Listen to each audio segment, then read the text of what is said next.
Hello everyone and welcome to this video my dear friends. तर विद्यार्थी मित्रांनो, मी Rahul नाईकडे sir आपल्या सर्वांचं या व्हिडिओमध्ये खूप खूप स्वागत करतो. तर विद्यार्थी मित्रांनो, आपण आजच्या या व्हिडिओमध्ये जो स्टेनोग्राफरचा 2012चा जो पेपर झाला, या स्टेनोग्राफरच्या 2012च्या पेपरमध्ये जे इंग्रजीचे जे प्रश्न आपल्याला विचारले आहेत, तर या सर्व प्रश्नांचा आपण सविस्तर ॲनालिसिस करणार आहोत.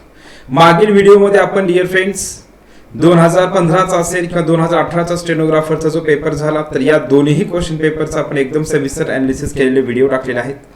तर आपण ते पण व्हिडिओ, दोन्ही जे व्हिडिओ आहेत ते दोन्ही व्हिडिओ पहा, जेणेकरून आपल्याला येणारी जी परीक्षा आहे तर येणाऱ्या परीक्षेमध्ये तुम्हाला चांगल्या प्रकारे मार्क्स मिळतील. तसेच आपल्याला एक चांगल्या प्रकारे जे आहे तर प्रश्न नेमकं कशा स्वरूपात विचारले जातात, तर त्याची एक चांगल्या प्रकारे डिअर फ्रेंड्स आयडिया येईल. यासाठी आपण सर्वांनी मागचे दोन्ही व्हिडिओ त्या ठिकाणी पाहणं गरजेचं आहे आणि आपल्या सगळ्याच ग्रामरच्या कॉन्सेप्ट या पेपरमधून क्लिअर होणार आहेत. असं मी का म्हणतोय, कारण 2012चा जो पेपर आहे तर या पेपरमध्ये डिअर फ्रेंड्स आपल्याला 150 प्रश्न इंग्लिश आणि लॉजिकल रिझनिंगचे होते. तर या 150 प्रश्नांपैकी जवळजवळ 75 क्वेश्चन्स आपल्याला या ठिकाणी इंग्लिश ग्रामर आणि ओकॅब्युलरीचे विचारलेले आहेत. तर हे सगळे 75 क्वेश्चन्स आपण या व्हिडिओमध्ये आपण एकदम चांगल्या प्रकारे तसं आपण ॲनालिसिस करणार आहोत. तर आपल्या पुन्हा एकदा सांगतो, आपण आपल्या सर्वांना माहित आहे की आपण ॲनालिसिस करत असताना प्रत्येक जो प्रश्न आहे तर त्या प्रत्येक प्रश्नामध्ये मग 2 वाक्य असतील, 3 वाक्य असतील, तर त्या प्रत्येक वाक्याचं सुद्धा आपण काय करत असतो, विश्लेषण करत असतोय. आणि विश्लेषण करत असताना नेमकं तो प्रश्न कोणत्या टॉपिक वरती विचारला आहे आणि तो प्रश्न जो आहे तर तो प्रश्न त्या टॉपिकच्या कोणत्या नियमावरती विचारला आहे ते सुद्धा आपण त्या ठिकाणी सविस्तर ॲनालिसिस करत असतोय. तर मित्रांनो, मग आपण लगेच या क्वेश्चन पेपरच्या ॲनालिसिस करायला सुरुवात करूया. मग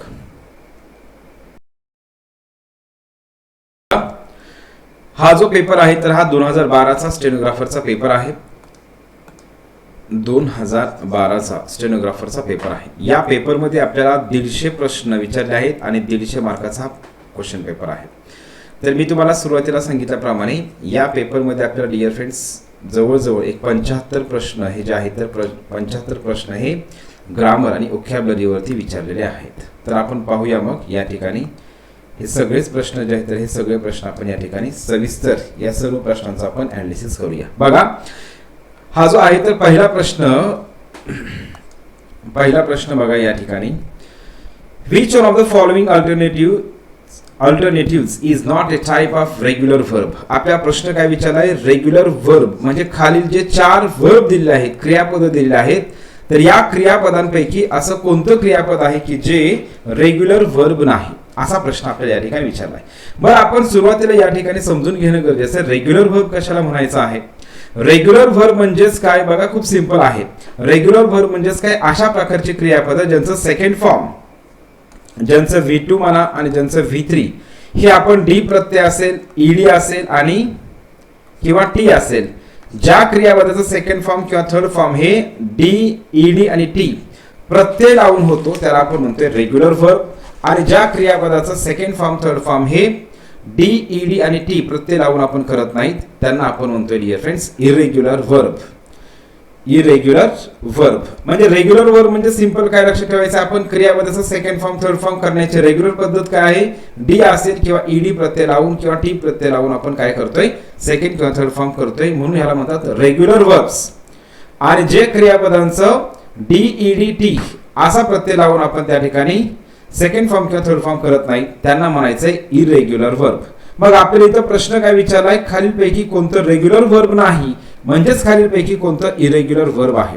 आणि इरेग्युलर वर्ब म्हणजेच काय, पुन्हा एकदा सिंपल सांगतोय, ज्याचं सेकंड फॉर्म किंवा थर्ड फॉर्म हे डी, ईडी किंवा टी प्रत्यय लावून होत नाही, तर त्याचं सेकंड फॉर्म आणि थर्ड फॉर्म किंवा म्हणजे फर्स्ट, सेकंड, थर्ड असे तीनही फॉर्म काय असतात, वेगळे असतात. तर बघा, लुक जे आहे तर लुकला आपण ईडी प्रत्यय लावतो का, तर हो लावतो. स्टडीला आपण काय करतोय, स्टडीला ईडी प्रत्यय लावतोय, वाय करून आपण आय वापरतो. ट्रॅव्हल जे आहे त्याला आपण ईडी प्रत्यय लावतोय आपण.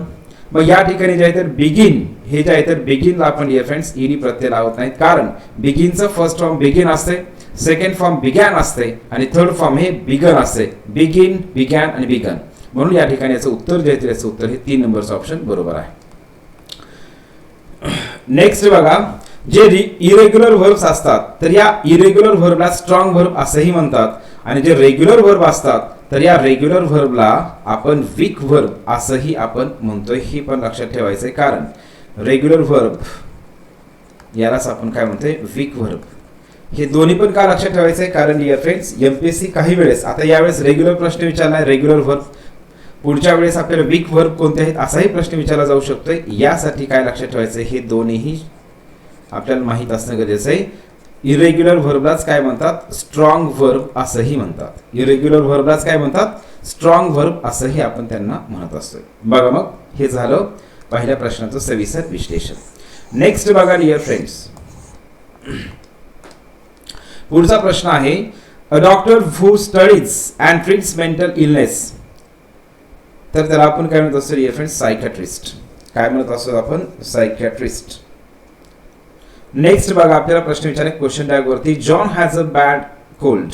मग आता या ठिकाणी हे वाक्य दिलेलं वाक्य क्वेश्चन टॅग करताना कधी लक्षात ठेवायचंय, पहिलं आपण सुरुवातीला काय चेक करायचंय, दिलेलं वाक्य हे होकारार्थी आहे का नकारार्थी आहे. मग हे वाक्य होकारार्थी आहे का, येस होकारार्थी आहे.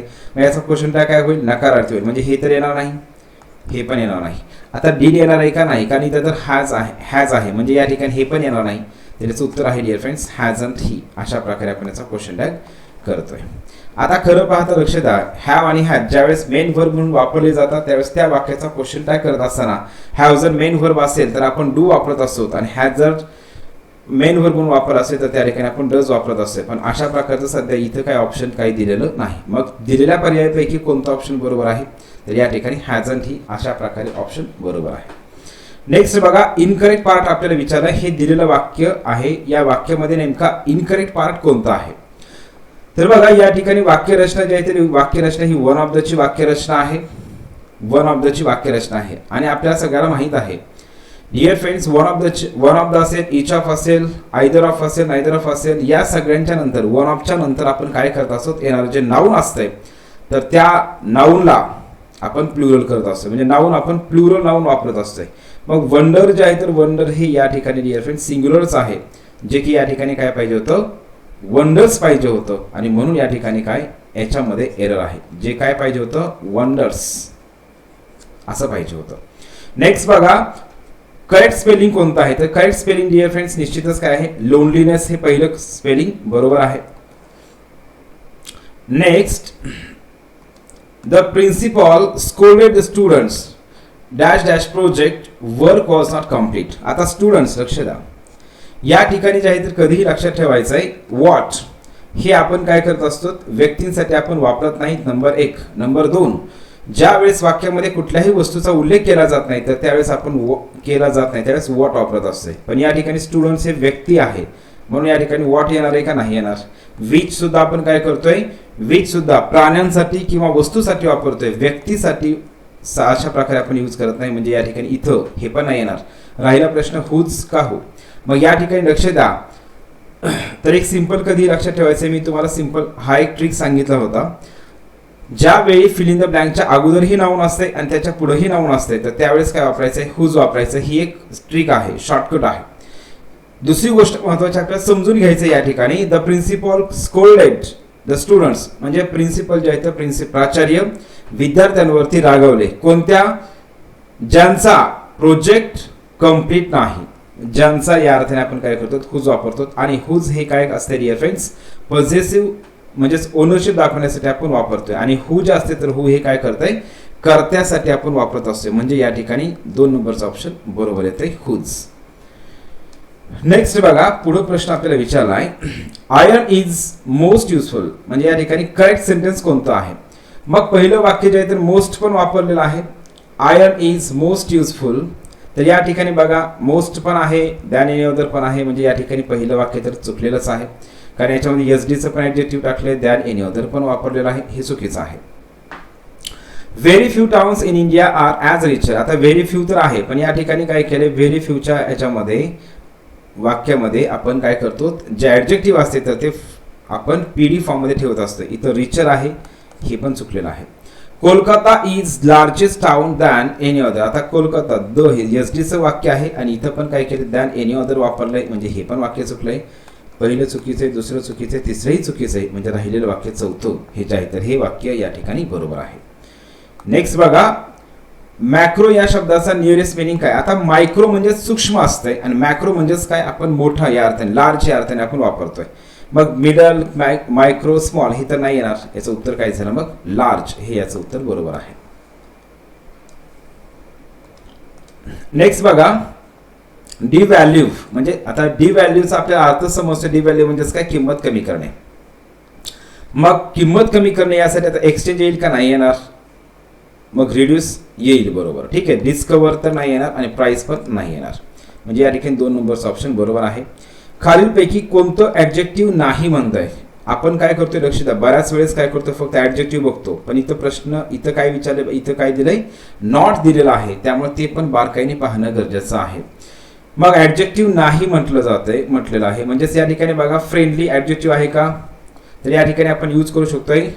फ्रेंडली बिहेवियर म्हणजे या ठिकाणी ऍडजेक्टिव्हचं काम करू शकतोय. Monthly payment, yes adjective. Only one म्हणजे या ठिकाणी हे पण, दिस इज द ओनली बॉय, मग या ठिकाणी आपण हे पण ऍडजेक्टिव्ह म्हणून यूज करू शकतोय. तर याच्यात केअरफुली हा जो शब्द आहे तर हा शब्द काय आहे डिअर फ्रेंड्स, ॲडव्हर्ब आहे. केअरफुली हा शब्द आपण ॲडव्हर्ब म्हणून वापरतोय फक्त. नेक्स्ट बघा,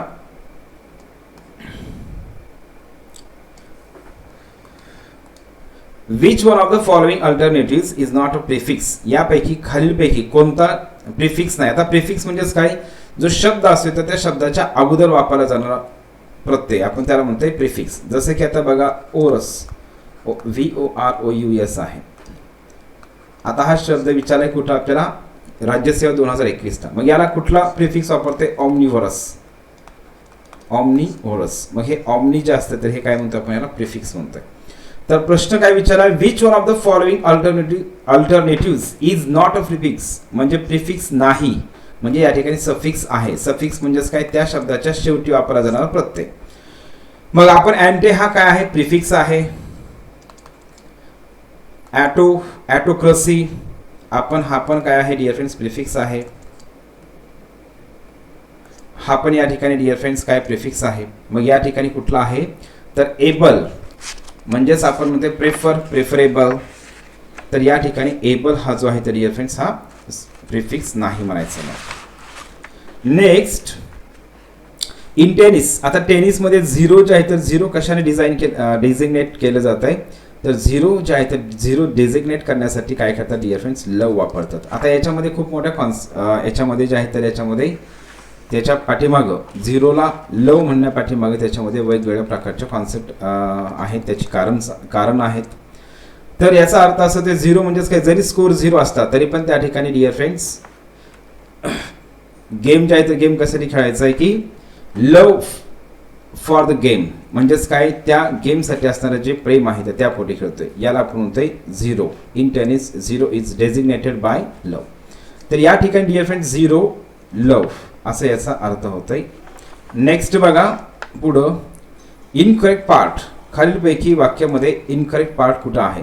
आता ही वॉन्टेड टू नो, या ठिकाणी वॉन्टेड टू नो या ठिकाणी पास्ट टेन्स आहे.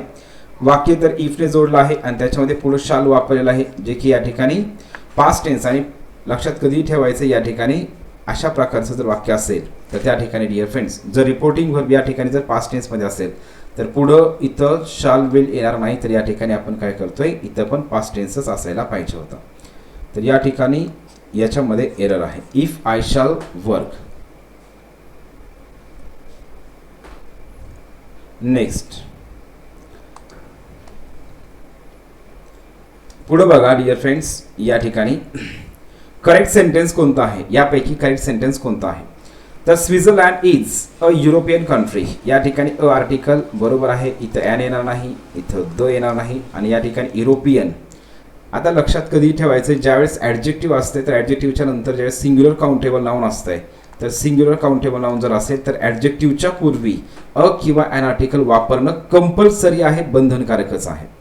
आणि युरोपियन या ठिकाणी लक्ष द्या डिअर फ्रेंड्स, युरोपियन हे जे आहे तर हे प्रॉपर ॲडजेक्टिव्ह आहे. जे प्रॉपर ॲडजेक्टिव्ह म्हणजेच काय, जे ॲडजेक्टिव्ह प्रॉपर नाऊनपासून तयार होतं किंवा त्याला आपण म्हणतोय प्रॉपर ॲडजेक्टिव्ह.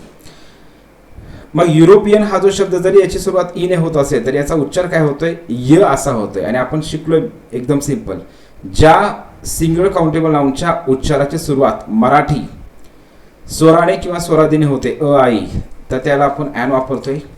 आणि क पासून ते ज्ञ पर्यंत होते त्याला आपण ए आर्टिकल वापरतोय. हा खूप सिंपल याचा डिअर फ्रेंड नियम आहे. नेक्स्ट बघा, दॅट यू कॅनॉट हिअर, आपण जे ऐकू शकत नाही ते, त्याला काय म्हणतो आपण इनऑडिबल. इनऑडिबल. त्याच्या नेक्स्ट बघा क्रायटेरियन. आता क्रायटेरियन जे असते तर क्रायटेरियनचं प्लुरल कधीही लक्षात ठेवायचं काय असते क्रायटेरिया. क्रायटेरिया हा शब्द बऱ्याच वेळेस पेपरमध्ये विचारलेला आहे डिअर फ्रेंड्स. पुढं बघा नेक्स्ट इनकरेक्ट पार्ट. याच्यामध्ये इनकरेक्ट पार्ट कोणता आहे? Can you get for me a glass of milk. या ठिकाणी can you get me a glass of milk, या ठिकाणी फॉरची आवश्यकता नाही, म्हणजेच या ठिकाणी फॉर मी मध्ये एरर आहे. आता अ ग्लास ऑफ मिल्क आपण म्हणू शकतो एक ग्लास मिल्क, म्हणजे या ठिकाणी हे बरोबर आहे. तर याच्यामध्ये डिअर फ्रेंड्स हे फॉर मी चुकीचं आहे. नेक्स्ट बघा आपल्याला अँटोनिम विचारला आहे, म्हणजेच या ठिकाणी विरुद्धार्थी शब्द विचारला आहे. रुरलचं अँटोनिम काय आहे? तर बघा पोलाइट, वेल ब्रेड, पॉलिश्ड. मग या ठिकाणी रुरल म्हणजेच म्हणतो आपण ग्रामीण आणि अर्बन म्हणजेच म्हणतो आपण शहरी. आता याच्यामध्ये आपल्याला आणखी एक लक्ष द्या, वर्ड्स ऑफन कन्फ्युज्ड मध्ये एक पेअर असते, तर ते अर्बन आणि अर्बेन असते. अर्बन म्हणजेच काय शहरी आणि अर्बेन म्हणजेच काय असते सभ्य असते. हे एक आपल्याला इथे लक्षात ठेवायचं आहे. अर्बेन अर्बन आणि अर्बेन हा फरक, हे वर्ड्स ऑफन कन्फ्युज्ड हे आपल्याला लक्षात ठेवायचे. नेक्स्ट बघा choose the correct antonym of glad. ग्लॅडचं अँटोनिम विचारले म्हणजेच विरुद्धार्थी शब्द विचारला आहे. आता हॅपी हा समानार्थी आहे म्हणजे सिनोनिम आहे. प्लीज हे सिनोनिम आहे. डिलायटेड हे सिनोनिम आहे. आणि सॅड हे काय आहे अँटोनिम आहे, म्हणजेच काय या ठिकाणी विरुद्धार्थी शब्द आहे. याचं उत्तर 2 नंबरचं ऑप्शन बरोबर आहे. पुन्हा नंतर आणखी विचारले बघा अँटोनिमच विचारलाय. बॉटमचा अँटोनिम काय होईल म्हणजे विरुद्धार्थी शब्द काय होईल? लक्ष द्या डिअर फ्रेंड्स, या ठिकाणी बेस पण काय आहे सिनोनिम होत आहे. फाउंडेशन पण सिनोनिम होऊ शकते. फूट म्हणजेच फाउंडेशनच्या लेवलने हे पण सिनोनिमच होत आहे. तर टॉप जे आहे तर टॉप हे या ठिकाणी डिअर फ्रेंड टॉप बॉटम आपण या ठिकाणी विरुद्धार्थी शब्द होते म्हणजेच अँटोनिम होत आहे. नेक्स्ट बघा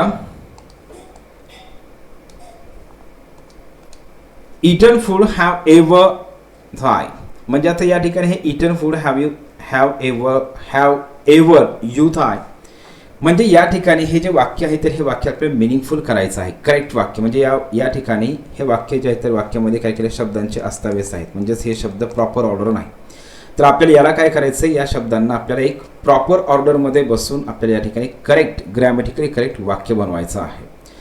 आता एक तर लक्षात येते आपल्याला या ठिकाणी क्वेश्चन मार्क आहे, म्हणजेच या ठिकाणी हे वाक्यरचना जे आहे तर हे प्रश्नार्थक वाक्य आहे. आणि प्रश्नार्थक वाक्य म्हणल्याच्या त्याची सुरुवात तर हेल्पिंग व्हर्बने होणार हे निश्चित आहे, कारण हॅव आणि यू आहे. म्हणजे याच्यामध्ये हे ऑप्शन कटलं, याच्यामध्ये हे पण ऑप्शन कटलं, राहिलं 2 आणि 3. मग यापैकी कोणतं बरोबर आहे? तर डिअर फ्रेंड्स बघा लक्षात ठेवायचं आहे हॅव यू एव्हर, आपण काय करतोय हॅव यू त्याच्यानंतर एव्हर हेल्पिंग. आपण बघा लक्ष द्या एव्हर नेव्हर हे जे शब्द असतात तर हे एव्हर नेव्हर हे शब्द आपण साधारणतः हेल्पिंग व्हर्बच्या नंतर वापरतोय. म्हणजेच हे वाक्य असं आहे यू हॅव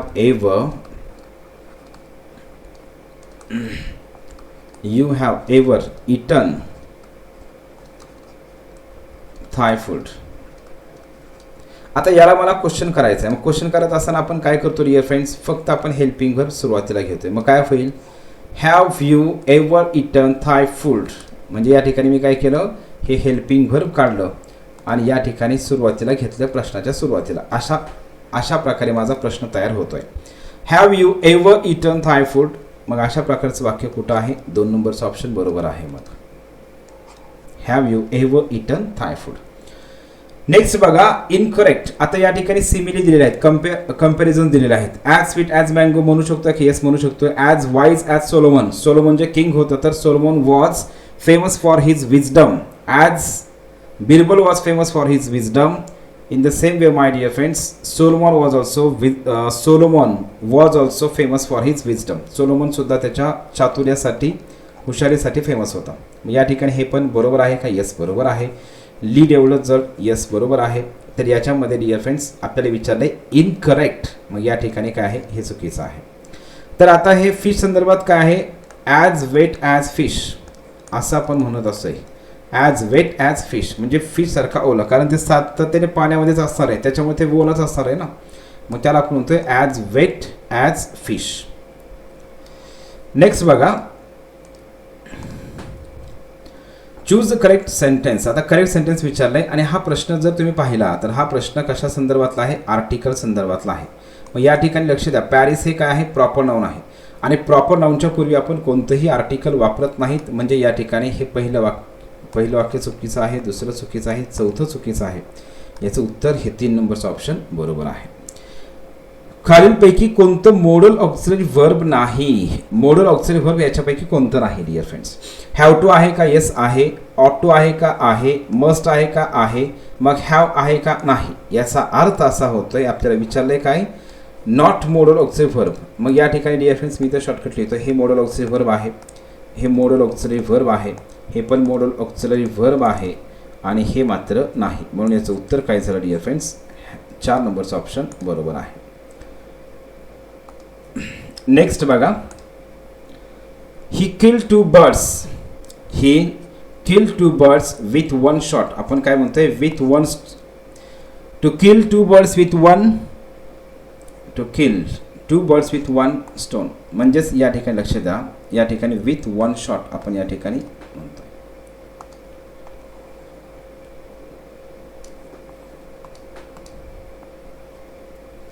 नेक्स्ट बघा, अँटोनिम. अँटोनिम काय विचारलं आपल्याला या ठिकाणी, विरोधार्थी शब्द, वेटचा विरोधार्थी शब्द. वेट म्हणजेच काय, ओला. वेट म्हणजेच काय या ठिकाणी, ओला. मग या ठिकाणी डिअर फ्रेंड्स बघा, मॉइस्ट म्हणजे थोडंसं असते दमट. सोक म्हणजे पण ओला, ओलसर. डॅम्प म्हणजे पण काय असतं डिअर फ्रेंड्स, याचाही अर्थ होतोय ओलसर. मग वेटचा विरुद्धार्थी शब्द काय होईल, मग या ठिकाणी dry. My flight was an hour late. आपल्याला लेट म्हणजे माझं जे फ्लाईट आहे तर फ्लाईट हे 1 तास उशिरा होतं. तर या ठिकाणी dear friends late, LATE late, उशिरा या अर्थाने आपण लेट वापरतोय. हे लेट म्हणजेच काय, एखादी क्रिया करू दे, आपण लेटचे वाक्य म्हणतोय. लाईट हे वेगळं आहे, लीट तर आपण सेकंड फॉर्म म्हणतोय. ठीक आहे, तर यामध्ये पहिलं बरोबर येतं आहे.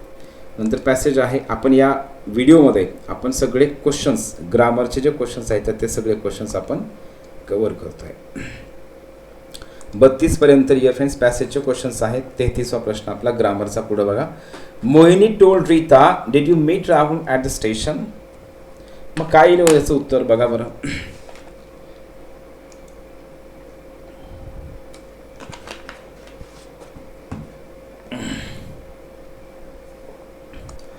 तर या ठिकाणी बघा, डिड यू, मी तुम्हाला नेहमी सांगतो डिअर फ्रेंड्स, इनडायरेक्ट स्पीचचं वाक्य ज्यावेळेस इनडायरेक्ट स्पीचचा प्रश्न असेल तर त्यावेळेस पहिलं काय करायचं आहे, रिपोर्टिंग व्हर्ब चेक करायचं. कोणत्या टेन्समध्ये आहे, पास्ट टेन्समध्ये आहे. जर रिपोर्टिंग व्हर्ब पास्ट टेन्समध्ये असेल तर पुढं रिपोर्टेड स्पीचच्या टेन्समध्ये बदल आपण करत असतोय. मग या ठिकाणी रिपोर्टिंग व्हर्ब पास्ट टेन्समध्ये आहे का, हो आहे. पुढचं वाक्य काय आहे, प्रश्नार्थक वाक्य आहे. मग पुढचं वाक्य प्रश्नार्थक वाक्य असल्यामुळं या ठिकाणी आपल्याला काय करायचं आहे, निश्चितच प्रश्नार्थक वाक्य असल्यामुळे डिअर फ्रेंड्स आपल्याला या ठिकाणी काय करायचं आहे, रिपोर्टिंग व्हर्ब जे आहे तर रिपोर्टिंग व्हर्ब हे आस्क घ्यायचं आहे. हे येस नो राईट क्वेश्चन आहेत. तर येस नो राईट क्वेश्चनचं आपण इनडायरेक्ट स्पीच करताना एकतर इफ वापरतोय किंवा वेदर वापरतोय. तर या ठिकाणी वेदर तर कुठं दिसत नाही, म्हणजे इफ आहे. त्याच्यानंतर नेक्स्ट ह्या यू जे आहे तर यूचा बदल आपण लिस्नरनुसार करतोय. कशानुसार, लिस्नर. मग लिस्नर कोण आहे, रीटा. स्पीकर पण आणि लिस्नर पण दोन्ही पण त्या ठिकाणी फिमेलच आहेत. तर त्याच्यामुळं या ठिकाणी शी हे प्रोनाउन आपण या ठिकाणी यूज करतोय. ज्या वेळेस बघा डीडने प्रश्नाची सुरुवात झालेली असेल, डायरेक्ट स्पीचच्या जे वाक्य असणार आहे ज्याच्या त्यालाच आपण म्हणतो रिपोर्टेड स्पीचमध्ये जर डीडने सुरू होणारा जर प्रश्न असेल तर त्या प्रश्नाचं इनडायरेक्ट स्पीच करताना सिम्पल कधीही लक्षात ठेवायचं, हॅड प्लस V3 वापरायचं. आता याला टेन्सचा विचार केला तर हे वाक्य सिम्पल पास्ट टेन्स आहे आणि आपण सिम्पल पास्ट टेन्सच्या वाक्याचं इनडायरेक्ट स्पीच करताना पास्ट परफेक्ट टेन्स करत असतोय. पण एवढं ही करण्यापेक्षा सिम्पल मी सांगत असतोय, जर प्रश्नामध्ये डीड आलं की काय करायचं, हॅड प्लस V3 वापरून टाकायचं. मग या ठिकाणी हे बरोबर आहे, राहुलला राहुल आणि वाक्याच्या शेवटी फुलस्टॉप. म्हणजे या ठिकाणी पहिलं वाक्य तर बरोबर आहे. तर याच्यामध्ये रिप्लाय केलेला आहे, रिप्लायचा काय याच्यामध्ये संबंध येत नाही. मोहिनी टोल्ड रीता, टोल्ड येणार आहे का, नाही येणार. या ठिकाणी हे पण चुकीचं आहे. आणि आस्क्ड रीता वाक्य जोडण्यासाठी ज्यावेळेस प्रश्नार्थक वाक्य असते तर प्रश्नार्थक वाक्य असताना वाक्य जोडण्यासाठी आपण इफ किंवा वेदर वापरतोय, दॅट वापरत नाहीत. नेक्स्ट क्वेश्चन बघा. Court that heirs cases involving minor children. आता मायनर चिल्ड्रनचे जे केसेस असतात तर त्याला आपण काय म्हणतोय, ज्युवेनाईल कोर्ट किंवा ज्युवेनाईल कोर्ट. नेक्स्ट बघा. He dash dash be in his office now. इथं प्रश्न विचार आपल्याला काय, पॉसिबिलिटी दाखवणारं मोडल ऑक्सिलरी वर्ब कोणतं. मग आपल्याला पॉसिबिलिटी दाखवायची जर असेल तर पॉसिबिलिटीसाठी आपण वापरत असतो डिअर फ्रेंड्स मे हे मोडल ऑक्सिलरी वर्ब पॉसिबिलिटीसाठी वापरलं जात आहे. या ठिकाणी हॅव टू येणार नाही, शाल नाही येणार, हॅज टू नाही येणार, तर या ठिकाणी मे बरोबर येईल. नेक्स्ट बघा पुढचा प्रश्न. It was not sure that it was you. It was not sure that it was you. म्हणजेच या ठिकाणी बघा it was not sure that it was you म्हणजे ते शुअर नव्हतं की तू होतास म्हणून. तर या ठिकाणी याचा अर्थ काय होतोय आणि याला हा प्रश्न काय विचारला, याला निगेटिव्ह रिमूव्ह निगेटिव्ह म्हणजे याला अफर्मेटिव्ह सेंटेन्स आपल्याला करायला सांगितलं आहे. तर आता या ठिकाणी अफर्मेटिव्ह सेंटेन्स करायला सांगितलं म्हणजे इथं तर पहिल्यामध्ये वॉजंट आहे, हे तर चुकीचं असणार आहे, हे तर चुकीचं आहे. It was sure that it was you हे खात्रीशीर होतं की तूच होतास. पण या ठिकाणी वाक्य काय म्हणतंय, इट वॉज नॉट शुअर म्हणजे खात्री नव्हती की तूच होतास म्हणून. म्हणजे या ठिकाणी हे जर असं वाक्य घेतलं तर या वाक्याचा अर्थ चेंज होतोय आणि अफर्मेटिव्हचं निगेटिव्ह किंवा निगेटिव्हचं अफर्मेटिव्ह करताना वाक्याचा अर्थ बदलला नाही पाहिजे. इट वॉज अनबिलिव्हेबल अविश्वसनीय होतं दॅट इट वॉज यू हे पण येणार नाही डिअर फ्रेंड्स. तर याच्यामध्ये उत्तर कोणतं येईल मग. It was doubtful whether it was you म्हणजेच डिअर फ्रेंड्स काय म्हणतो आपण, इट वॉज डाऊटफुल म्हणजेच संशय, तर ते म्हणजे मनामध्ये संशय होता की तूच होतास म्हणून. तर या ठिकाणी खात्री होती का नव्हती म्हणजे संशयच होता. तर या ठिकाणी डिअर फ्रेंड्स डाऊटफुल बरोबर आहे. आणि डाऊटफुल ज्यावेळेस आपण यूज करतोय तर त्यावेळेस लक्षात ठेवा डाऊटफुल ज्यावेळेस वापरतो त्यावेळेस आपण त्यासोबत इफ पण वापरू शकतोय आणि वेदर पण वापरू शकतोय. म्हणजे या ठिकाणी 4 नंबरचा ऑप्शन बरोबर आहे. नेक्स्ट बघा. How sweet the moonlight स्लीप्स upon this bank. या ठिकाणी मेक इट असर्टिव्ह आपल्याला असर्टिव्ह सेंटेन्स करायला सांगितलं आहे. आणि ज्या वेळेस बघा हाऊने वाक्याची सुरुवात झालेली असते तर त्यावेळी आपण फक्त काय करतोय, विधानार्थी वाक्य करताना असर्टिव्ह सेंटेन्स करताना फक्त आपण व्हेरी वापरतोय. आणि वॉटने जर सुरुवात झाली असेल तर आपण व्हेरी वापरत असतोय. हा आपला बेसिक नियम आहे. आता या ठिकाणी बघा अशा प्रकारचं वाक्य असेल त्यावेळेस काय करायचं आहे, हाऊ स्वीट. मग या ठिकाणी काय करायचं, इथं द मून लाईट स्लिप्स इथून असं जे आहे तर हे वाक्य घ्यायचं, असा बाण दाखवायचा आणि इथं काय करायचं, जिथं ॲडजेक्टिव्ह आहे तिथे थांबायचं आणि ते वाक्य फक्त काय करायचं व्यवस्थित जोडून घ्यायचं. म्हणजेच काय सुरुवातीला काय येणार, the moonlight स्लीप्स upon this bank very sweetly. काय होणार, व्हेरी स्वीटली. मग या ठिकाणी बघा हे टेन्स चेंज आहे. याच्यामध्ये द मूनलाईट व्हेरी स्वीटली स्लीप्स या ठिकाणी वाक्यरचना बरोबर होत नाही, ऑर्डर बरोबर नाही, वाक्याचा सेन्स बरोबर नाही. त्याच्यानंतर next the moonlight स्लीप्स upon very sweetly that bank या ठिकाणी हे पण बरोबर नाही. तर या ठिकाणी बघा वाक्य पण बरोबर आहे आणि बोलत असताना किंवा वाक्याचा सेन्स पण या ठिकाणी बरोबर लागतो. The moonlight स्लीप्स upon that bank very sweetly. मग या ठिकाणी डिअर फ्रेंड्स हे वाक्य बरोबर येते 4 नंबरचं option. The dish dash dash tasty if a little less sugar was used in it. इथं आपल्याला बीचं काय करायचं, योग्य ते फॉर्म वापरायचं आहे. आता जर त्या डिशमध्ये थोडीफार आणखी थोडी शुगर ॲड केली असती किंवा वापरली असती तर ती डिश टेस्टी झाली असते. म्हणजे याचा अर्थ काय होतं, आपल्याला काल्पनिक सांगायचं. हे जर केलं असतं तर ते झालं असतं. आणि ज्यावेळेस आपल्याला काल्पनिक सांगायचं आहे असं झालं असतं तर त्यावेळेस आपण जरी वाक्याचा करता हा एकवचनी असतात, द डिश जरी एकवचनी असेल तरी पण आपण वॉज न वापरता वेअर वापरतो. आता इज अन आर तर येणार नाही कारण हे वाक्य पास्ट टेन्स आहे आणि पास्ट टेन्समध्ये जर असेल तर एक वाक्य पास्ट टेन्समध्ये असेल तर दुसरं पण पास्ट टेन्समध्येच असायला पाहिजे. मग या ठिकाणी हे चुकीचं आहे, हे चुकीचं आहे. मग वॉज वापरायचं का वेअर वापरायचं, तर त्याच्यामध्ये वेअर वापरायचं का, कारण ज्यावेळेस आपण काल्पनिक बोलत असतो तर त्यावेळी आपण वेअर वापरतोय, वॉज वापरत नाहीत. नेक्स्ट बघा 39 नंबरचा question. I speak English dash dash थांबेल. मग बिसाइड्स बिटवीन यामध्ये काय येईल? बिसाइड म्हणजे च्या बाजूला असतंय. बिसाइड म्हणजे च्या बाजूला. आता च्या बाजूलाचा काही तर संबंध येतोय का नाही येत? अमंग म्हणजेच काय? अनेकांमध्ये, असा याचा अर्थ होतोय का? वाक्याचा सेन्स लागतोय का? नाही लागत. बिटवीन म्हणजेच काय असते? दोघांमध्ये, दोहोंमध्ये म्हणतो आपण. इथं दोनचा काय उल्लेख केलेला आहे का? नाही केलेला. मग बिसाइड्स म्हणजेच काय? शिवाय. काय? बिसाइड्स म्हणजेच काय? शिवाय. म्हणजेच आपण त्याला काय म्हणतोय? In addition to. म्हणजे ती पण गोष्ट. इन ॲडिशन टू हे लक्षात ठेवायचं आहे. म्हणजे I speak English besides Tamil. म्हणजे लक्ष द्या, I speak English besides Tamil म्हणजे तमिळ शिवाय मी इंग्लिश बोलतो. मग या ठिकाणी आपण बिसाइड्स वापरतो. बिसाइड्स आणि एक्सेप्ट यामध्ये फरक हाच आहे. बिसाइड्स हे पॉझिटिव्ह असते. बिसाइड्स म्हणजेच इन ॲडिशन टू, ती पण गोष्टीचा त्यामध्ये सहभाग असतो. आणि एक्सेप्ट म्हणजेच काय? ती गोष्ट सोडून असते. हा दोन्हीमधला फरक आहे. कशामधला? बिसाइड्समधला आणि एक्सेप्टमधला. बिसाइड्स आणि एक्सेप्ट. एक्सेप्ट म्हणजे ती गोष्ट सोडून.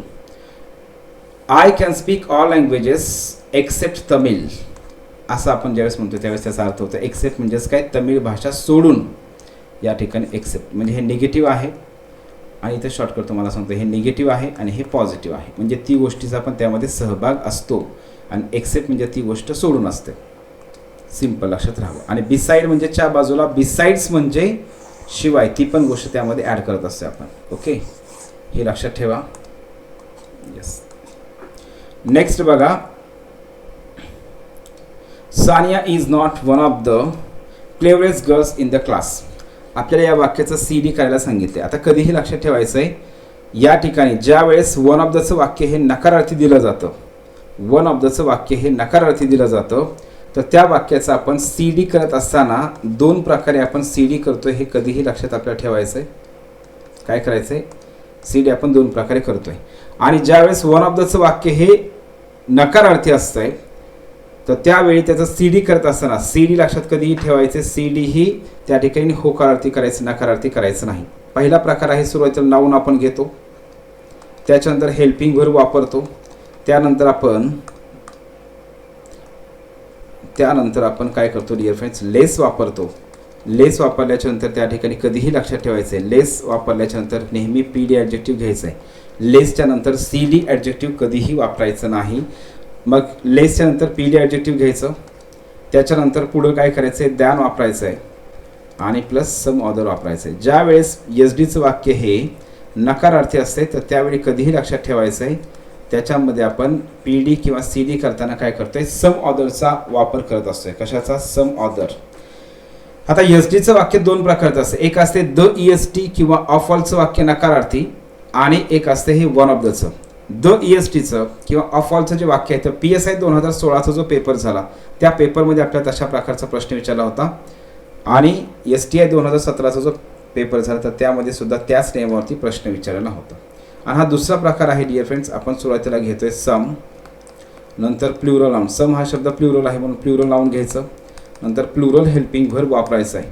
त्याच्यानंतर आपल्याला काय करायचं? CD ॲडजेक्टिव्ह घ्यायचं आहे आणि त्याच्यानंतर आपण दॅन वापरतोय आणि नंतर नाउन वापरतोय. हे झालं CDचं. आणि आपल्याला ज्यावेळेस PD करायचं आहे, तर PD करण्याची पद्धत खूप सिंपल आहे डिअर फ्रेंड्स. PD लक्षात ठेवायचं आहे. PD मात्र आपल्याला नकारार्थी करायचं आहे. आणि PD करताना काय करायचं? नाउन घ्यायचं सुरुवातीला, त्यानंतर आपण हेल्पिंग व्हर्ब घेणार, त्यानंतर आपण नॉट वापरतोय आणि त्याच्यानंतर काय करायचं? सो ॲज घ्यायचं. सो ॲजमध्ये ॲडजेक्टिव्ह आणि त्याच्यानंतर पुढं काय करायचं आहे? प्लस सम ऑदर वापरायचं आहे. सम ऑदर प्लस प्लुरल नाउन, हे लक्षात ठेवायचं आहे. तर वन ऑफ दचं जर वाक्य म्हणजे SDचं वाक्य वन ऑफ दचं असेल आणि ते जर नकारार्थी असेल, वन ऑफ द SD चे वन ऑफ दचं वाक्य नकारार्थी असेल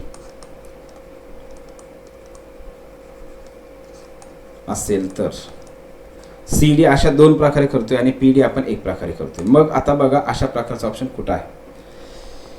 सुरुवातीला बघा या ठिकाणी वापरले सम गर्ल्स बरोबर आहे, पण या ठिकाणी काय केलं? हे निगेटिव्ह केलेलं आहे. आणि मी तुम्हाला सांगितलं, जर SDचं वाक्य नकारार्थी असेल तर CDचं वाक्य नकारार्थी करायचं नाही.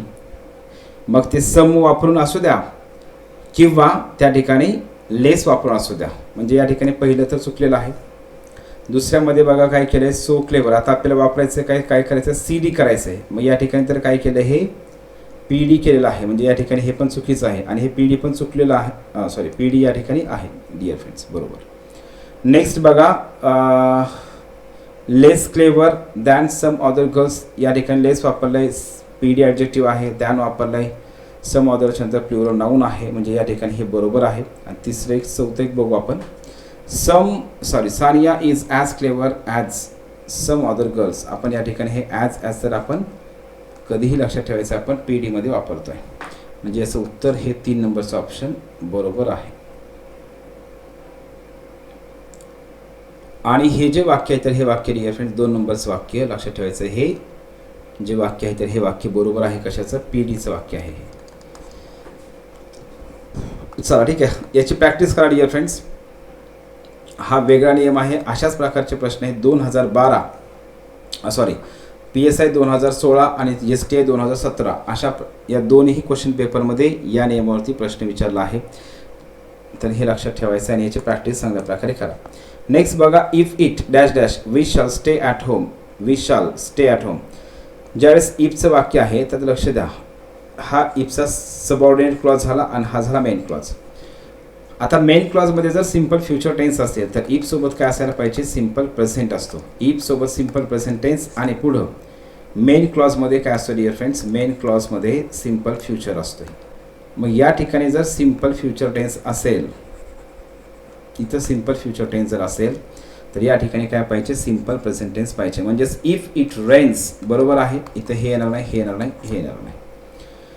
सिग्निफिकन्सचं ॲडजेक्टिव्ह फॉर्म काय असते, सिग्निफिकंट. आता सिग्निफाय हे वर्ब होते, सिग्निफिक तर होणार नाही. सिग्निफिकंट हे बरोबर आहे, सिग्निफाईंग पण नाही. तर याचं सिग्निफिकंट हे या ठिकाणी करेक्ट ॲडजेक्टिव्ह फॉर्म होते. नेक्स्ट बघा,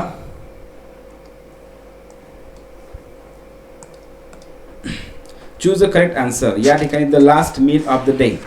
आपण जे रात्रीचं बघा, लक्ष द्या, दिवसभरातलं आपण शेवटचं जे जेवण घेतो तर ते कोणतं असते, डिनर असते. रात्रीचं जेवण म्हणतो आपण त्याला डिनर. ब्रेकफास्ट म्हणजे सकाळचा नाश्ता असतोय. त्याच्यानंतर लंच म्हणजे दुपारचं जेवण असणार आहे, दुपारचं जेवण म्हणतोय. आणि या ठिकाणी लक्ष द्या डिअर फ्रेंड्स, सपर हा एक शब्द याच्यामध्ये दिलेला आहे. तर सपर हा शब्द कधी लक्षात ठेवा, सपर म्हणजेच काय, जे संध्याकाळी आपण संध्याकाळच्या वेळी 5-6च्या दरम्यान आपण जे थोडंफार खातो त्याला काय म्हणतो, आपण सपर म्हणतो. जसं ब्रेकफास्ट आहे तसं संध्याकाळी सपर असते. ब्रेकफास्ट सकाळी असते, सपर संध्याकाळी असणार आहे. आणि आणखी एक शब्द त्याच्यामध्ये आहे डिअर फ्रेंड, जे ब्रेकफास्ट, काही लोक लक्ष द्या डिअर फ्रेंड्स, सकाळी 9 वाजता किंवा 10 वाजताच काय करतात, पोटभर जेवण करतात. दुपारचं लंच स्किप करतात, दुपारचं लंच दुपारी लंच घेत नाहीत. सकाळीच आपलं 10 वाजता जेवण करतात. त्याला काय म्हणायचं असते, ब्रंच. म्हणजे ब्रेकफास्ट आणि लंच या दोन्हीचा कॉम्बो पॅक, त्याला आपण म्हणतोय ब्रंच. हा एक शब्द लक्षात ठेवा. नेक्स्ट बघा, Alfred was the best king that ever rained in England. याचं आपल्याला काय करायला सांगितलं, निगेटिव्ह करायला सांगितलं. मग याचं जर आपल्याला निगेटिव्ह करायचं असेल डिअर फ्रेंड्स तर मग निश्चितच याचं काय होईल, मग लक्षात ठेवायचं आहे, नो अदरची जी वाक्यरचना आहे ती नो अदरची वाक्यरचना या ठिकाणी बरोबर आहे निगेटिव्ह करण्यासाठी. No other king as good as Alfred ever reign in England. या ठिकाणी हे 2 नंबरचं ऑप्शन बरोबर येतं. They finish the work yesterday. आपल्याला याचा प्रश्न बनवायचा. आता हे वाक्य बघा, लक्ष द्या, हे वाक्य आहे विधानार्थी वाक्य. याच्यामध्ये प्रश्न आपल्याला याच्यामध्ये क्रियापद जे आहे तर हे सेकंड फॉर्म आहे. म्हणजे या वाक्याचा टेन्स हा सिम्पल पास्ट टेन्स आहे. आणि सिम्पल पास्ट टेन्सच्या वाक्याचा प्रश्न बनवताना आपण वापरत असतो डीड वापरतो. डीड वापरायच्या नेहमी क्रियापदाचं पहिलं रूप वापरायचं असतं, हे लक्षात ठेवायचं. मग या 4 ऑप्शनपैकी डीडचं ऑप्शन एकच आहे, ते म्हणजे 2 नंबरचं ऑप्शन. आणि तेच उत्तर बरोबर आहे. डीड नंतर करता घ्यायचं, नंतर क्रियापदाचं पहिलं रूप आहे. नेक्स्ट बघा, alas that youth should pass away.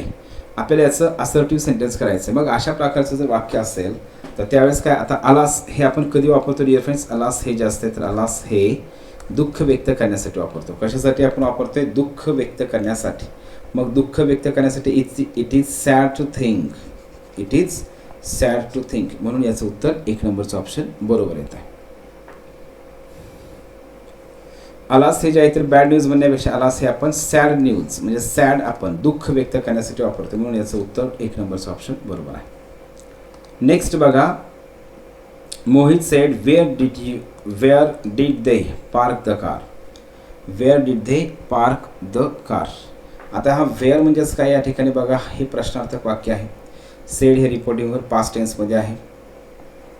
मग प्रश्नार्थक वाक्याचं इनडायरेक्ट स्पीच करताना आपण दॅट हे कनेक्टिंग वर्ड किंवा कंजंक्शन वापरत नाहीत, म्हणजे या ठिकाणी हे पण चुकलं, हे पण चुकलेलं आहे. तर यामध्ये डिअर फ्रेंड्स काय, Mohit enquired where they had park the car, या ठिकाणी हे बरोबर येईल. मग आपण प्रश्नार्थक वाक्याचं इनडायरेक्ट स्पीच करताना आस्क किंवा एन्क्वायर्ड हे पण आपण या ठिकाणी यूज करू शकतो रिपोर्टिंग व्हर्ब म्हणून. आणि इथं सिम्पल पास्ट टेन्स मी अगोदर सांगितलं, याच्या अगोदर हे असा प्रश्न विचारला होता, ज्यावेळेस डायरेक्ट स्पीचच्या वाक्यामध्ये डीड असते तर त्या वाक्याचं इनडायरेक्ट स्पीच करताना आपण काय करतो, हॅड वापरतो. दुसरी गोष्ट महत्त्वाची कधीही लक्षात ठेवायची, डब्ल्यूएच क्वेश्चनचं इनडायरेक्ट स्पीच करताना डब्ल्यूएच शब्दाच्या नंतर डब्ल्यूएच वर्डच्या नंतर काय करायचं, कधीही लक्षात ठेवायचं, सब्जेक्ट घ्यायचा आणि सब्जेक्टच्या नंतर हेल्पिंग व्हर्ब, त्याच्यानंतर हेल्पिंग व्हर्ब पण काय करायचं आहे, टेन्सनुसार आपल्याला निवडायचं आहे. इथं सिम्पल पास्ट टेन्स आहे, तर इथं पास्ट परफेक्ट टेन्स करायचं आहे, हे लक्षात ठेवा. नेक्स्ट बघा, ही जम्प्ड ऑन होईल का नाही होणार, फ्रॉम नाही, तर याच्यामध्ये he jumped upon the wall. He jumped upon the wall म्हणजे त्याने भिंतीवर उडी मारली या अर्थाने. आता खरं पाहता ही जम्प्ड ओव्हर द वॉल असं पाहिजे होतं, म्हणजे भिंतीवरून उडी मारली असा अर्थाने. ही भिंत आहे समजा, या भिंतीवरून उडी मारली म्हणायचं आहे, या भिंतीवरून उडी मारली म्हणायचं आहे. तर त्यावेळेस आपण काय म्हणतो डिअर फ्रेंड्स, लक्ष द्या, ओव्हर म्हणतोय जनरली. चला ठीक आहे ऑप्शन, त्याच्यानुसार विचार करू. पुढचा प्रश्न बघा, ॲडव्हर्ब फॉर्म कमर्शियलचं ॲडव्हर्ब काय असणार आहे, आपण ॲडव्हर्ब करताना एलवाय प्रत्यय लावतो, म्हणजे कमर्शियली बरोबर आहे. Why offer bread to a man who is dying of thirst, म्हणजे जो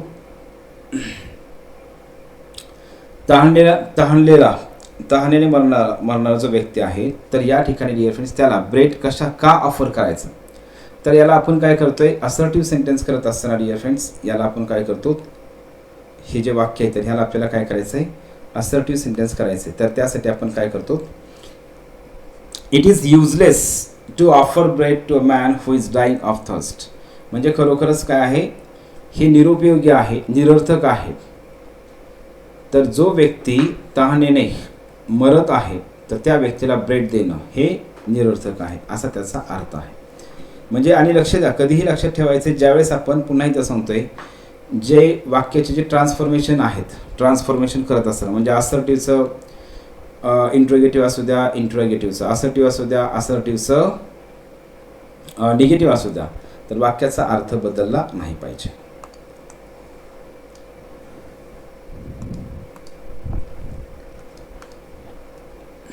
बघा पुढचा प्रश्न, the municipal corporation dash dash the old buildings to raze a new one.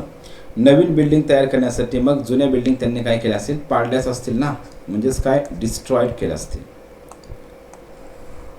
Destroy म्हणजे नाश करणे, उद्ध्वस्त करणे. आता पुढचा प्रश्न बघा, she had finished the work before we reached her house. Before we reach house, आपल्याला या वाक्याचं अगोदर काय करायचं, या वाक्याचं आपल्याला इनडायरेक्ट पॅसिवाइज करायचं आहे. मग शी हॅड फिनिश द वर्क, मग या वाक्याचं पॅसिवाइज करताना काय करायचं, अगोदर सुरुवातीला द वर्क घ्यायचं आहे. The work past perfect tense आहे, पास्ट परफेक्ट टेन्सच्या वाक्याचं पॅसिवाइज करताना आपण हॅड बीन प्लस V3 वापरतोय. हे बघा, हॅड बीन प्लस V3 बघा, हॅड बीन प्लस V3. मग काय होईल वाक्य बघा, the work had been finished, the work had been finished by her. मग या ठिकाणी the work had been finished by her हे वाक्य या ठिकाणी सेन्स लागतोय, बरोबर आहे. तर या पहिल्या वाक्यामध्ये काय केले बघा, the work had been finished before we reached by her, तर या ठिकाणी हे नाही होणार. The work had been before finished, तर हे पण बरोबर होणार नाही. हे बिफोर जे आहे तर हे बिफोर वाक्य जोडण्यासाठी वापरलेलं आहे. द वर्क हॅज बीन हे तर येणारच नाही, कारण इथं हॅड बीन आहे आणि हे हॅज बीन आहे. तर याचं उत्तर कोणतं झालं डिअर फ्रेंड्स? 3 नंबरचं ऑप्शन या ठिकाणी बरोबर येते. नेक्स्ट बघा, an elephant is a wonderful creature. आता या ठिकाणी अ वंडरफुल वापरलेलं आहे. याचं आपल्याला एक्सक्लेमेटरी सेंटेन्स करायचं आहे. विधानार्थी वाक्यामध्ये जर अ असेल तर साधारणतः आपण काय करतोय dear friends? What a wonderful creature an elephant is आपण या ठिकाणी यूज करतोय. नेक्स्ट बघा,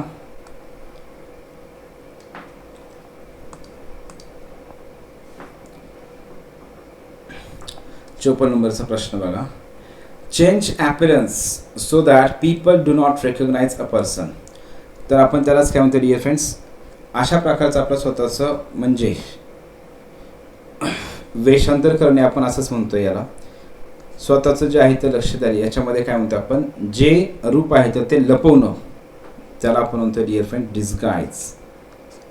तर या ठिकाणीचं उत्तर हे 1 नंबरचं ऑप्शन बरोबर आहे. Next, a list of questions to be filled in त्याला आपण म्हणतोय क्वेश्चनेअर.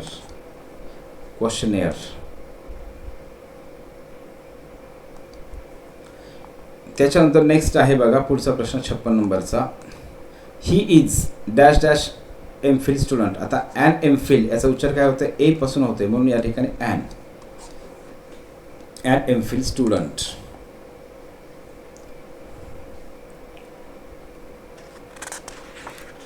या ठिकाणी बघा 61 पर्यंत पॅसेजचे प्रश्न आहेत. 62चा पुढचा प्रश्न बघा. Find out correct sentence of future perfect. Future perfect टेन्सचं वाक्य कोणतं? खालीलपैकी फ्युचर परफेक्ट. आता फ्युचर परफेक्ट म्हणजे काय असते? Shall have, will have plus V3 असते. Shall have, will have plus V3. या ठिकाणी विल बी आहे हे चुकीचं आहे. या ठिकाणी बीन आहे हे पण चुकीचं आहे. या ठिकाणी I will have been completed हे पण आहे हे चुकीचं आहे. मग काय पाहिजे? I will have completed this book by the end of the year. या ठिकाणी बरोबर आहे. आणि फ्युचर परफेक्ट टेन्समध्ये हा बाय हा शब्द एक वापरला जातो हे लक्षात ठेवायचं. नेक्स्ट 63 प्रश्न काय विचारले बघा आपल्याला. Pleasure trip of A number of persons. आता या ठिकाणी pleasure trip of number of persons आपण सफर म्हणतो ना, तर याच्या सहल. मग आता इथं एक्सकर्शन आपण जे म्हणतो एक्सकर्शन जे म्हणतो आपण, तर याच्यामध्ये हे स्पेलिंग विचारलं त्याच्यावर कुठलं करेक्ट स्पेलिंग आहे? तर एक्सकर्शन या ठिकाणी हे बरोबर आहे. बघा, करेक्ट अँटोनिम ऑफ फ्रँक या ठिकाणी फ्रँकचं करेक्ट अँटोनिम कोणतं आहे? म्हणजे विरोधार्थी शब्द. गुड मिक्सर हे सिनोनिमस आहे. या ठिकाणी रिझर्व्ड, फ्रेंडली, प्राऊड. मग याच्यामध्ये डिअर फ्रेंड्स फ्रेंडली हे पण सिनोनिम आहे.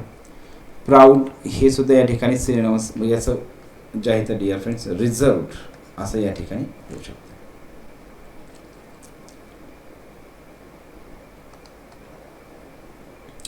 नेक्स्ट बघा, I met Renu after dash dash. आता ज्यावेळेस सिंपल एक वाक्य म्हणजे हा मेन क्लॉज हा सबऑर्डिनेट मेन क्लॉज हा सिंपल पास्ट टेन्समध्ये जर असेल तर आफ्टर नंतर आपण काय करतो dear friends? Past perfect tense वापरतो. म्हणून याचं उत्तर हे had plus V3. I met Renu after I had finished my work. म्हणजे मी माझं काम पूर्ण केल्यानंतर मी रेनूला भेटलो. तर या ठिकाणी आफ्टरच्या नंतर आपण पास्ट परफेक्ट टेन्स वापरत असतो. त्याच्यानंतर नेक्स्ट बघा, यू अँड आय. कधीही लक्षात ठेवायचं हे वाक्याच्या कर्त्याच्या ठिकाणी आहे आणि कर्ता हा कधीच द्वितीयामध्ये वापरला जात नाही. कर्ता हा नेहमी प्रथमामध्ये असतोय आणि म्हणून या ठिकाणी आय हे बरोबर आहे. मी हे द्वितीय आहे. माईन हे पॉझेसिव्ह प्रोनाउन आहे आणि माय हे पॉझेसिव्ह ॲडजेक्टिव्ह आहे. त्याच्यामुळे आय हे या ठिकाणी बरोबर आहे. नेक्स्ट बघा, करेक्ट युजेस या ठिकाणी म्हणजे करेक्ट सेंटेन्स कोणतं आहे? तर या ठिकाणी बघा, marina open the door with a की असतंय चावीने. या ठिकाणी आपण विथ वापरतोय.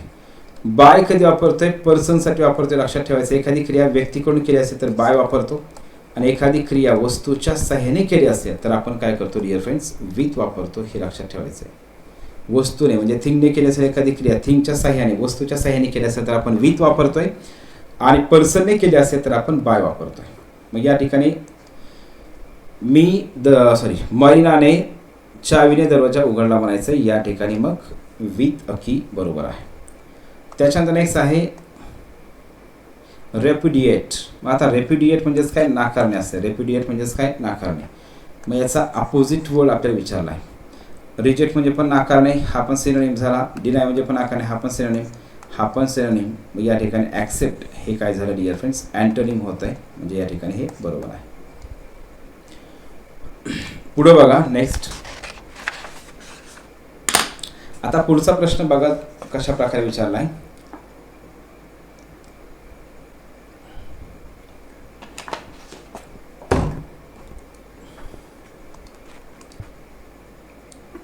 या ठिकाणी dear friends, if you wake up early unless you wake up early. आता या ठिकाणी काय केलं आहे? हा सबऑर्डिनेट क्लॉज आहे आणि या ठिकाणी पुढे मेन क्लॉज दिलेला आहे. या मेन क्लॉजचा विचार करून आपल्याला या ठिकाणी म्हणजे वाक्याचा अर्थाचा विचार करून आपल्याला या ठिकाणी काय करायचं आहे? सबऑर्डिनेट क्लॉज निवडायचा आहे. मग इफचं वाक्य या ठिकाणी बरोबर येईल का अनलेसचं वाक्य बरोबर येईल? You will miss the train. तू ट्रेन मिस करशील. कधी? जर तू लवकर उठलास तर ट्रेन मिस होईल का? नाही होणार. म्हणजे या ठिकाणी इफ यू वेकअप अर्ली, जर तू लवकर उठलास तर तू ट्रेन मिस करशील. म्हणजे या ठिकाणी ही सिच्युएशन हे चुकीचं आहे. हे चुकीचं आहे. मग हे next, unless you wake up early. अनलेसचा अर्थ कधीही काय करायचं? निगेटिव्ह घ्यायचा. अनलेस हा निगेटिव्ह शब्द आहे. म्हणजेच काय? जर तू लवकर उठला नाहीस तर तू ट्रेन मिस करशील. म्हणजे या ठिकाणी हे बरोबर आहे. मग आता याचा ऑप्शन बघा कसे दिलेत. या ठिकाणी पहिलं चुकीचं आहे आणि दुसरं बरोबर आहे. मग या ठिकाणी काय केलं? पहिलं बरोबर दिलं म्हणजे हे ऑप्शन चुकलेलं आहे. हे दोन्ही पण बरोबर दिले, चुकलेलं आहे. या ठिकाणी डिअर फ्रेंड 3 नंबरचं ऑप्शन बरोबर आहे. म्हणजेच हे पहिलं चुकीचं, हे दुसरं बरोबर.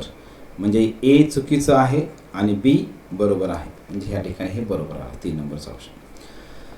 आता सिलोनेम म्हणतो ना आपण. सिलोनेम. सिलोनेम म्हणजेच काय? Fake name. या ठिकाणी बरोबर आहे फेक. आपल्या सेम मिनिंगचा प्रश्न विचारलाय त्यामध्ये पण.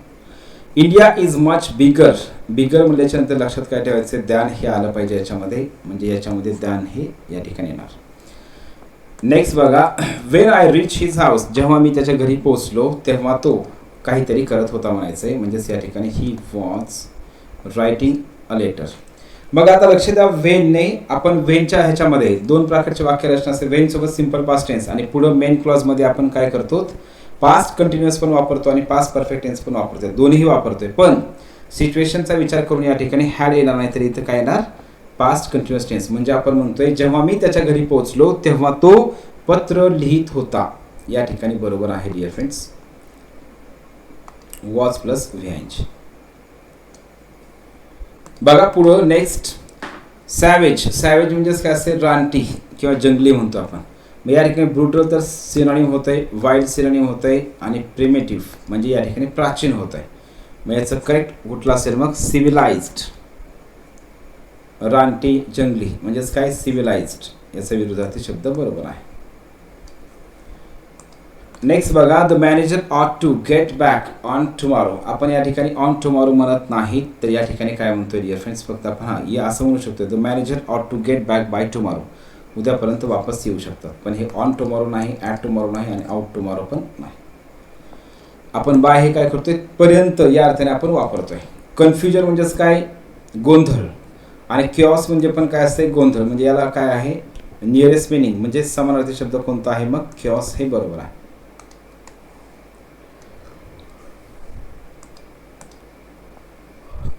नेक्स्ट बघा. प्रूव्ह या शब्दाचं आपल्याला काय करायचं आहे? प्रूव्ह या शब्दाचं नाउन फॉर्म सांगितलंय. नाउन फॉर्म विचारलंय. प्रूव्हचं नाउन फॉर्म काय? प्रूफ. हे बरोबर आहे. मग प्रूव्हिंग हे तर व्हर्ब आहे. प्रोवन हे पण व्हर्बचं आहे आणि प्रूव्ह हे पण व्हर्ब. म्हणजे या ठिकाणी प्रूफ हे नाउन फॉर्म होत आहे. इथं बघा आपल्याला हेल्पिंग व्हर्ब वापरायचं आहे. जर 2 कर्ते आयदर ऑरने जोडले असतील तर आपण हेल्पिंग व्हर्ब वापरताना दुसऱ्या कर्त्यानुसार वापरत असते. मग माय सिस्टर हे सिंग्युलर आहे म्हणून हेल्पिंग व्हर्ब तर सिंग्युलर येणार. टेकन हे क्रियापदाचं तिसरं रूप आहे म्हणजेच या ठिकाणी हॅव हॅज प्लस V3 येणार. या ठिकाणी डिअर फ्रेंड्स माय सिस्टर हे सिंग्युलर आहे म्हणून या ठिकाणी हॅज बरोबर येणार. हॅज प्लस V3 वापरतोय. यांच्यानंतर आपण V1 वापरत असते. हॅव टू प्लस V1 असते. हॅज टू प्लस V1 असते. नेक्स्ट बघा. आर्टिकल संदर्भात द प्रेसिडेंट आपण शिकलोय डिअर फ्रेंड्स. जे देशामध्ये सर्वोच्च पद आहे तर त्यापूर्वी आपण काय करतो? द हे आर्टिकल वापरतो. मग the president, the prime minister, the chief minister, the headmaster, the principal, the manager, अशा प्रकारे आपण यूज करतोय. नेक्स्ट, मार्वलस म्हणजेच या ठिकाणी उत्तम, मार्वलस म्हणजेच या ठिकाणी भारी. तर आता बघा इथं प्रश्न काय विचारला, which is most nearly opposite, याच्या अपोजिट कोणता आहे. मग मार्वलस म्हणजेच या ठिकाणी भारी चांगल्या प्रकारचं होतंय. वंडरफुल, तर हे तर काय होतं, सिनोनिम होते. स्प्लेंडिड सिनोनिम होते. फंटास्टिक पण सिनोनिम होते. विचारले आपल्याला अपोजिट म्हणजेच विरुद्धार्थी शब्द, याचं उत्तर आहे अगली. बरोबर, अगली म्हणजेच कुरूप असते. नेक्स्ट बघा, I open the door and went.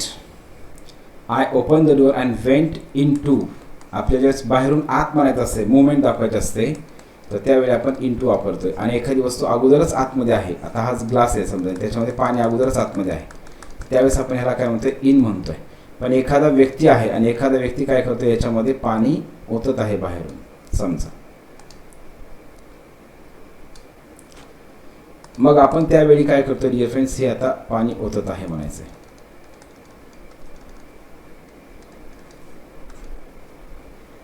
तर अशा वेळी काय करतो आपण डिअर फ्रेंड्स, मग ज्यावेळेस एखादी वस्तू अगोदरच आतमध्ये येते त्यावेळेस इन वापरला, पण बाहेरून आत ओतत आहे म्हणायचे त्यावेळेस आपण वापरतोय इन टू.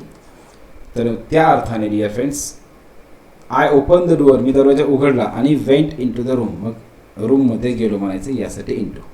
इनचाही अर्थ होतोय आतमध्येच, इन टूचाही अर्थ होतोय आतमध्येच. पण इन कधी वापरायचं, एखादी वस्तू अगोदरच आतमध्ये असेल तर इन वापरायचं आहे, आणि बाहेरून आत म्हणायचं असेल तर इन टू वापरायचं आहे.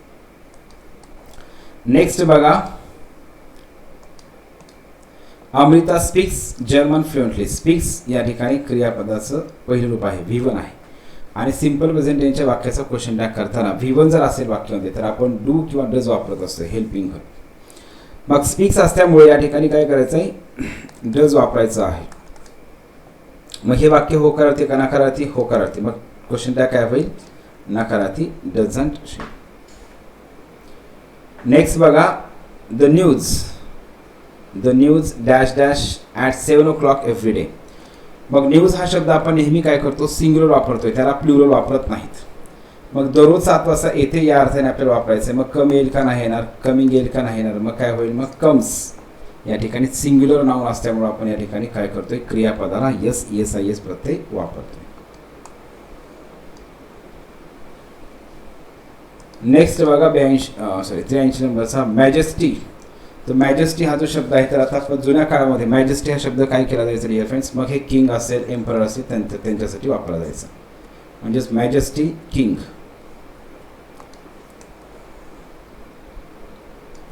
नेक्स्ट आहे डिअर फ्रेंड्स सॅबेथ, SABBAT. सॅबेथ हा जो शब्द आहे तर कोणत्या भाषेमधून आलेला आहे, तर डिअर फ्रेंड्स हा हिब्रू या भाषेमधून आलेला आहे. बघा नेक्स्ट, इनडायरेक्ट नरेशन कोणतं आहे, प्लीज ओपन. प्लीज म्हणजेच काय, रिक्वेस्ट केलेलं आहे, रिक्वेस्टेड. त्यानंतर प्लीज रिक्वेस्टेड असतंय, द होस्ट रिक्वेस्टेड मी. त्याच्यानंतर आपण रिक्वेस्टेड असे ॲडवाईज असेल तर त्या ठिकाणी आपण कोणतंही डिअर फ्रेंड्स काय वापरत नाहीत, त्या ठिकाणी टू वापरत नाहीत. मग the host requested me to open the door, या ठिकाणी बरोबर आहे. नेक्स्ट बघा, London is more bigger than Rome. London is more bigger than Rome. आता याच्यामध्ये काय केलं लक्ष द्या, बिगर पण वापरले, मोर पण वापरले. तर कधीही लक्षात ठेवायचं आहे, दोन्हीही कधीच येणार नाहीत. मोर प्रत्यय पण वापरतोय, म्हणजे मोर प्रिफिक्स पण वापरतोय आणि ER सफिक्स पण वापरतोय, असं होत नाही. तर यासाठी काय लक्ष द्या, हे वाक्य कसं बरोबर होईल, London is bigger than Rome. या ठिकाणी मोरची गरज नव्हती. या ठिकाणी London is more bigger than Rome, या ठिकाणी हे बरोबर आहे. हा पण पुढे पॅसेज आहे त्याच्या. तर डिअर फ्रेंड्स, 98 नंबरचा जो प्रश्न आहे, कोलंबस डिस्कवर्ड अमेरिका. आता या प्रश्नाचं जे आहे तर या प्रश्नाचा टेन्स हा सिंपल पास्ट टेन्स आहे, आणि म्हणून आणि दिलेलं वाक्य जे आहे तर दिलेलं वाक्य हे होकारार्थी असल्यामुळं या प्रश्नाचं जे उत्तर आहे तर या प्रश्नाचं उत्तर हे नकारार्थी होणार आहे, आणि म्हणून याचा टॅग जो आहे तर टॅग हा डिडंट ही असा होईल. म्हणजे 2 नंबरचा ऑप्शन या ठिकाणी बरोबर येईल. तर या पेजवरती डिअर फ्रेंड्स आपल्याला एकच प्रश्न दिलेला आहे पुढच्या 105. बघा, fill in the blank with appropriate preposition. It was very cold. च्या दरम्यान म्हणायचं, हिवाळ्याच्या दरम्यान, म्हणजेच काय या ठिकाणी ड्युरिंग, काय असणार आहे ड्युरिंग, हिवाळ्याच्या दरम्यान. नेक्स्ट बघा प्रेझेंट प्रोग्रेसिव्ह टेन्स. आता प्रोग्रेसिव्ह म्हणजेच काय कंटिन्युअस टेन्स असते. बरं या प्रेझेंट प्रोग्रेसिव्ह किंवा कंटिन्युअस टेन्सचं स्ट्रक्चर काय असते, am is are plus V ing असते. काय असते, am is are plus V ing असते. मग am is are plus V ing कोणतं असणार ऑप्शन याच्यामध्ये बघा, Sachin is hitting the bat, या ठिकाणी मग 3 नंबरचा ऑप्शन बरोबर आहे. ठीक आहे, तर या पेजवरती रिएफेक्ट हा एवढाच आहे प्रश्न इंग्लिशचा. बाकीचे प्रश्न नंतर लॉजिकल रिझनिंगचे आहेत. बघा पुढं नेक्स्ट या पेजवरती आपल्या इंग्लिशचा प्रश्न नाही, या पेजवरती पण इंग्रजी विषयाचा प्रश्न नाही. आता इथं मात्र आहे बघा, आवर इंग्लिश टीचर, इथं 4 वाक्य दिले, त्यापैकी कोणतं वाक्य बरोबर आहे. आता आस्क वापरले, दॅट वापरतात, दॅट वापरले म्हणजे दॅट वापरत नाहीत. इथं टोल्ड वापरले, आवर टीचर, आवर इंग्लिश टीचर टोल्ड. आता कधीही लक्षात ठेवायचं आहे, ज्यावेळेस आपण लिस्नर असेल त्यावेळेस आपण टोल्ड वापरत असतो. मग इथं लिस्नर आहे का, नाही, म्हणजे या ठिकाणी हे पण चुकलं आहे. Our English teacher said all students must bring their books, या ठिकाणी हे पण होणार नाही. मग इनडायरेक्ट स्पीचमध्ये हे बरोबर बसते. Our English teacher said that all students must bring their books, या ठिकाणी डिअर फ्रेंड्स बरोबर आहे. बघा नेक्स्ट पुढं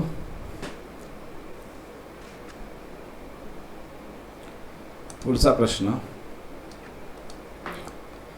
या पण पेजवरती हा एकच प्रश्न आहे. As he was captain he had to listen passengers complaint.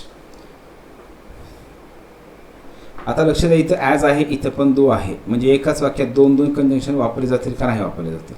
इथं पण ॲज आहे, इथं पण सो आहे, मग हे बरोबर आहे का नाही. इथं ॲज आहे, इथं पण ॲज आहे, म्हणजे हे बरोबर आहे का नाही. म्हणजे याचं सरळ सरळ उत्तर 1 नंबरचा ऑप्शन बरोबर आहे. आता नेक्स्ट बघा पुढचा प्रश्न,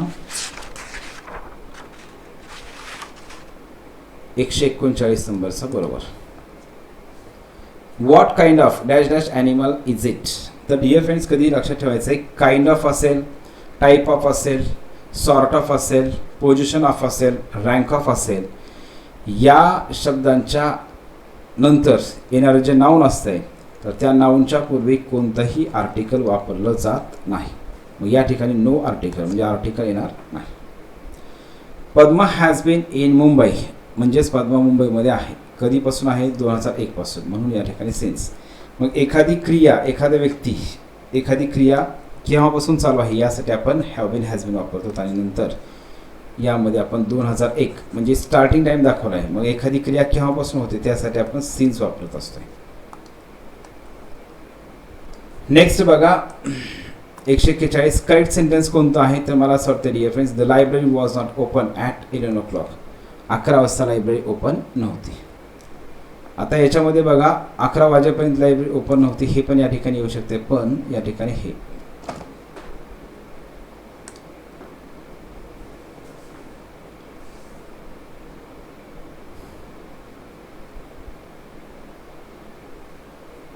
बघा. पुढचा प्रश्न जो आहे तर नेक्स्ट क्वेश्चन डिअर फ्रेंड्स, इथं आहे question. I am afraid we don't have, I am afraid we don't have free face cream. I am afraid आणि डोंट, मग आपण नकारार्थी जर असेल तर या ठिकाणी लक्ष द्या, नकारार्थीमध्ये फ्यू आणि नन येणार नाही, कारण फ्यू हा शब्द पण नकारार्थी आहे, नन हा शब्द पण नकारार्थी आहे. एकाच वाक्यामध्ये 2 समान फंक्शन असलेले शब्द वापरले जाणार नाहीत. मग हे पण निगेटिव्ह आहे आणि हे पण निगेटिव्ह, म्हणजे या ठिकाणी हे 2 तर येणार नाही. राहिला प्रश्न सम का एनी. त्यामध्ये मी तुम्हाला शिकवलं आहे, सम हा शब्द आपण पॉझिटिव्ह म्हणजे होकारार्थी अर्थाच्या ॲडजेक्टिव्ह पूर्वी वापरतो, आणि एनी हा निगेटिव्ह वाक्य जर असेल तर आपण एनी वापरतो. म्हणजेच या ठिकाणी हे एनी बरोबर आहे.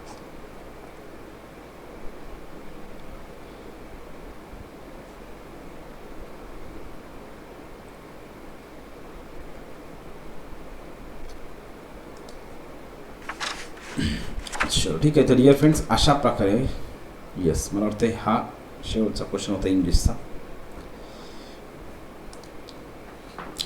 तर ठीक आहे डिअर फ्रेंड्स, मग अशा प्रकारे आपण हा जो 2012चा जो पेपर झाला तर या पेपरच्या सगळ्याच प्रश्नांचा आपण ॲनालिसिस केलेला आहे. तर थांबू मग पुढच्या व्हिडिओमध्ये आपण नेक्स्ट क्वेश्चन पेपर जे आहे तर नेक्स्ट क्वेश्चन पेपरचं ॲनालिसिस करू मग.